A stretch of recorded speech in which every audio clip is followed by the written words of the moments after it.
और हमें बुरी तरीके से मारा नहीं बल्कि हमें धक्का दिया, हमें गिरा दिया। हमारे एक साथी को बहुत जोर से उनके पेट के साइड में मुक्का भी मारा गया, जिसकी वजह से वो बहुत ज्यादा ही घायल हो गए थे और उनको हॉस्पिटल ले जाना पड़ा। जामिया मिलिया इस्लामिया में मुस्लिम लड़कियों को मारा गया, उनके साथ धक्का मुक्की की गई। जी हां दोस्तों, इस वक्त की खबर यह है कि जामिया मिलिया इस्लामिया में एक बड़ा हंगामा है और हंगामे की एक बड़ी वजह है। आखिरकार क्यों जामिया मिलिया इस्लामिया में एक बड़ा प्रोटेस्ट किया जा रहा है और क्यों मुस्लिम लड़कियां खुलेआम ये बात कह रही है कि हम इस तरह के प्रोग्रामों को किसी हाल में भी बर्दाश्त नहीं करेंगे। वहां पर क्या कुछ हुआ, आप पहले खुद जामिया मिलिया इस्लामिया के स्टूडेंट्स को सुनिए। सलाम साथियों, आज हमारे जामिया में एक आरएसएस का प्रोग्राम था। 100 इयर्स ऑफ सेलिब्रेशन कर रहे थे वो लोग। तो हम बच्चों ने, फिट एंड मूवमेंट के बच्चे, बाकी कई सारी पार्टियों के बच्चों ने मिलकर एक प्रोटेस्ट ऑर्गेनाइज किया। फ्लैश प्रोटेस्ट था। हम सब ऑडिटोरियम के पास पहुंच गए। हम सब ने रैली निकाली हाइजीन कैंटीन से लेकर ऑडिटोरियम तक। बहुत सारी रुकावटें आई, बट हम सब पहुंच गए थे एट द गेट। लेकिन ऐसा हुआ कि वहाँ के जो हमारे स्टडी गार्ड्स थे, उन्होंने हमें अंदर जाने नहीं था। वो हमें रोक रहे। हम ऑडिटोरियम के अंदर तक जा नहीं पाए, वो हमें रोक रहे थे और हमें बुरी तरीके से मारा नहीं बल्कि हमें धक्का दिया, हमें गिरा दिया। हमारे एक साथी को बहुत जोर से उनके पेट के साइड में मुक्का भी मारा गया, जिसकी वजह से वो बहुत ज्यादा ही घायल हो गए थे और उनको हॉस्पिटल ले जाना पड़ा। अभी भी हमें उनके बारे में कोई इन्फॉर्मेशन है नहीं कि वो ठीक है कि नहीं, बट ऐसा हुआ कि हम लड़कियों का भी लिहाज नहीं किया गया। वहाँ पर बहुत ही बुरी तरीके से हमें ट्रीट किया गया by the of course proctor team और एडमिनिस्ट्रेशन ने। हम इतने शर्मिंदा है कि हमारे वीसी ने ना तो एक कुछ भी हमारे लिए किया, क्योंकि हम बच्चे वहाँ गर्मी में खड़े थे, हम चिल्ला रहे थे, चीख रहे थे, हम नारे लगा रहे थे कि रोक दो। पर जैसे कि ऑब्वियसली प्रोग्राम अपनी तरीके से चला। आरएसएस को एक ऐसे प्लेटफॉर्म में जहाँ पे माइनॉरिटी स्टूडेंट्स का एक कॉलेज है जामिया, जो रेजिलियंस को सिंबलाइज करता है, और आरएसएस जो हमारा रेजिलियंस मिटाना चाहता है, वो आकर यहाँ पे प्रोग्राम करे और अब बच्चे आवाज भी ना उठाए, ये तो कहीं का भी इंसाफ नहीं होता। हमने कुछ भी गलत नहीं किया। हमारा जो हक है हमने वही प्रेजेंट किया। जबकि वहाँ पर मिठाइयाँ बट रही थी, आरएसएस के लोग, एबीवीपी के लोग, सभी लोग अपना प्रोग्राम एंजॉय कर रहे थे। तो हमें यही कहना है कि हम बच्चों की जो ये तकलीफ है आप लोग समझे, क्योंकि ये जामिया एक ऐसी जगह है जहाँ पर बच्चे पढ़ने के लिए आते हैं, ऐसे एबीवीपी के या फिर ये संघियों के प्रोग्राम्स को अटेंड करने के लिए नहीं। तो हम ये रिमांड करते हैं कि आगे से जामिया के इस जमीन पर एक भी आरएसएस का प्रोग्राम नहीं होना चाहिए। ये हमारा डिमांड है और यही हम चाहते थे कि इस प्रोटेस्ट के थ्रू हम पहुंचाना चाहते हैं।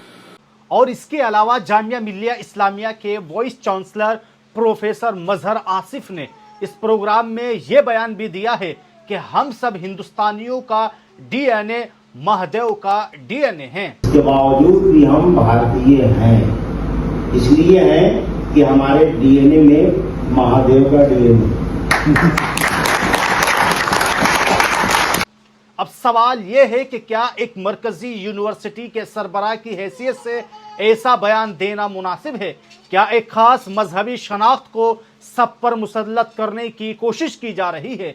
जामिया मिलिया इस्लामिया जैसे इदारे जहां मुख्तलिफ मज़ाहिब, जुबानों और सकाफतों के तलबा तालीम हासिल करते हैं, वहां इस तरह के बयानात कई बुनियादी सवालात को खड़ा कर देते हैं। और क्या ये तालीमी गैर जानिबदारी के उसूल के खिलाफ नहीं है? जामिया मिलिया इस्लामिया के तलबा ने इस प्रोग्राम और बयान पर सख्त एतराज़ किया।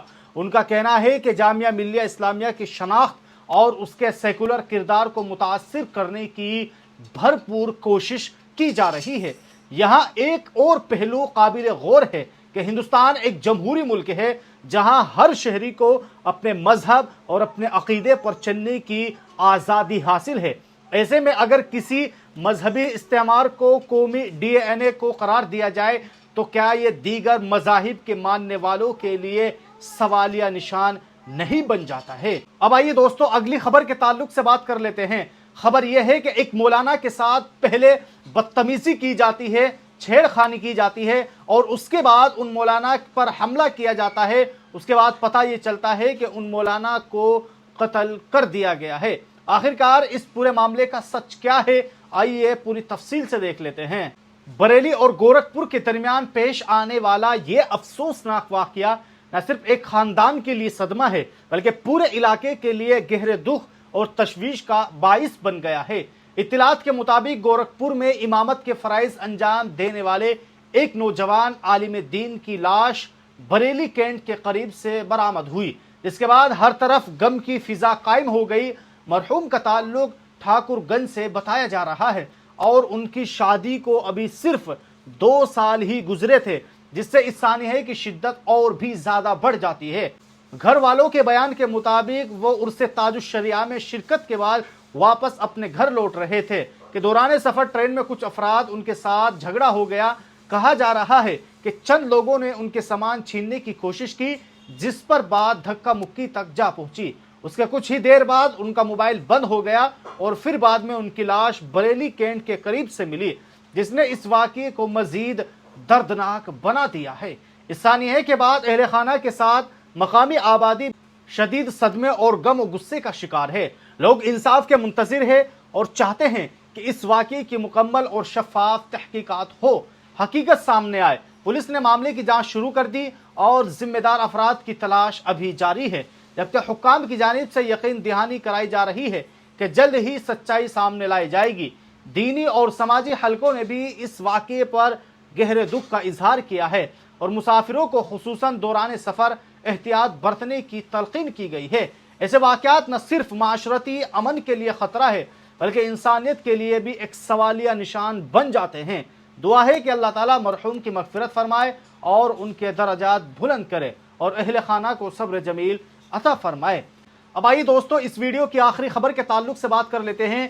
ये वीडियो इस वक्त सोशल मीडिया पर खूब वायरल हो रही है और वायरल होने की वजह यह है कि सिर्फ 10 लाख रुपए की वजह से एक दुल्हन एक दूल्हे का इंतजार करती रही कि कब मेरा दूल्हा बारात लेकर आएगा और मुझे लेकर चला जाएगा। लेकिन ऐसे लोगों पर लानत है और अफसोस है ऐसे लोगों पर कि जो सिर्फ पैसों के लिए, जहेज के लिए इस तरह पूरे खानदान को तड़पा देते हैं।